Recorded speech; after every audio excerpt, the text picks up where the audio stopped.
네, 우리 시장도 어느 정도 우크라이나에 대한 우려감을 떨쳐내고 있는 것 같습니다. 외국인이 대형주 중심으로 매수세가 강하게 들어와 줬는데요.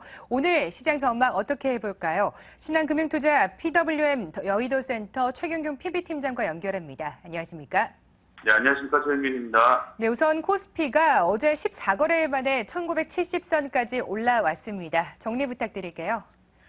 네, 먼저 전일장 간단히 정리하도록 하겠습니다.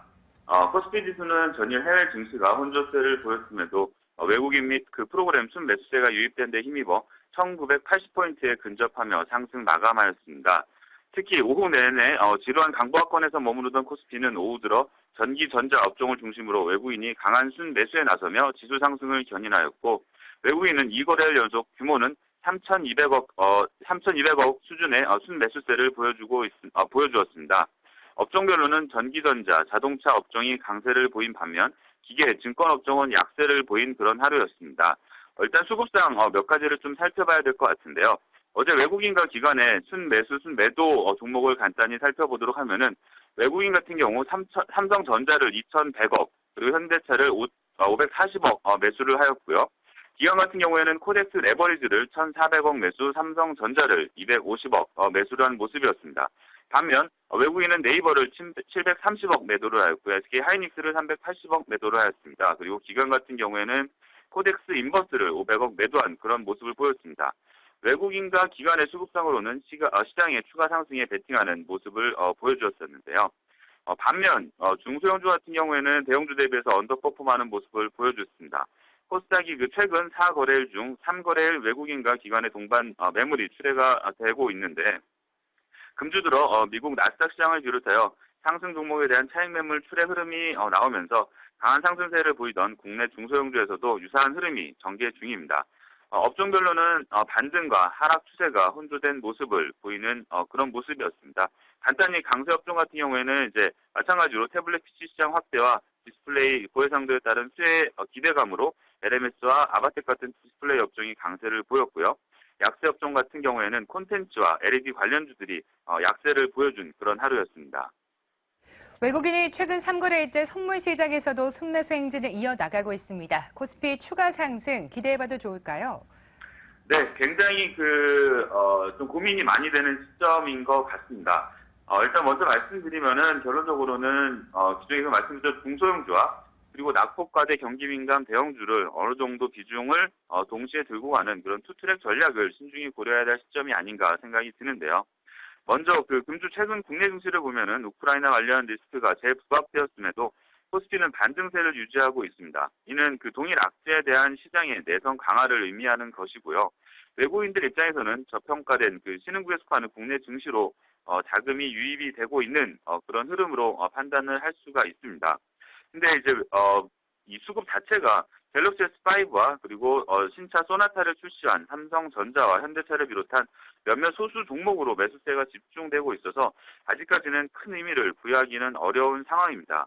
그래서 현재 펀더멘털 여건 및 대내외 불확실성을 감안할 때 본격적인 지수 상승을 베팅하기는 아직까지는 시기상조다라고 볼 수가 있는데요. 반면 또 이것도 한번 생각을 해야 될 것 같습니다. 실적 감익 우려로 이제 낙폭이 컸던 대형 소외주의 수익률 갭 축소 흐름은 어느 정도는 조금 더 앞에서 말씀드린 수급상으로도 볼 때시피 좀 더 이어질 개연성이 있는 상황인데요. 특히 삼성전자의 경우에는 최근 시총 비중이 15%를 하회한 이후에 반등 탄력이 강화되고 있고, 또 과거에도 동비중대가 주가 변곡점으로 작용했던 사례가 어느 정도 많았다라는 점에서는 기대해 볼 만한 요인이라고 생각이 됩니다. 더불어 향후 밸류에이션 매력을 지닌 대형 소외주 쪽으로 쇼커버링 물량까지 유입될 수 있기 때문에 수급상 긍정적 변화를 기대할 수 있을 것이며, 이는 지수 반등 흐름 유지에도 기여할 거라고 생각이 됩니다. 일단 종목별로는 대형주 중에서 종목을 고를 경우에는 가격 측면에서 접근 부담이 큰 고퍼주보다는 앞으로 주요국 경기 부양책 실시할 경우에 수혜가 기대되고, 또 경기 개선 시 이익 모멘텀이 확대가 예상이 되는 경기 민감 대형주 쪽에 관심을 가져야 되지 않을까 생각이 듭니다. 일단 간단히 차트를 간단히 한번 보시면요. 2012년 1월 이후에 코스피 흐름이 어떤 박스권 안에서 갇혀 있는 그런 모습을 보실 수 있을 것 같습니다. 거의 박스 피다라는 그 표현을 어느 이제 모 증권사에서 리포트가 나왔었는데요. 이런 박스권을 강하게 돌파할 수 있는 모멘텀에 대해서는 아직까지 반신반의입니다.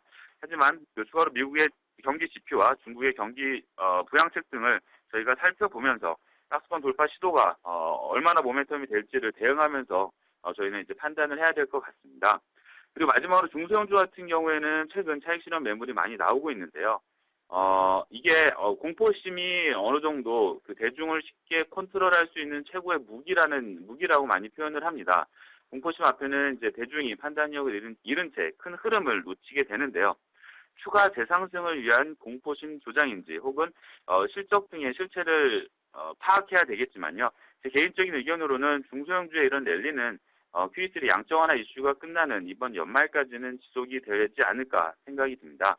결론적으로 경기 민감주 중심의 대형주와 그리고 중소형주를 일정 비중을 이제 동시에 싣고 가는 그런 투트랙 전략을 저희 투자자분들이 들고 가시면 어떨까 생각이 됩니다.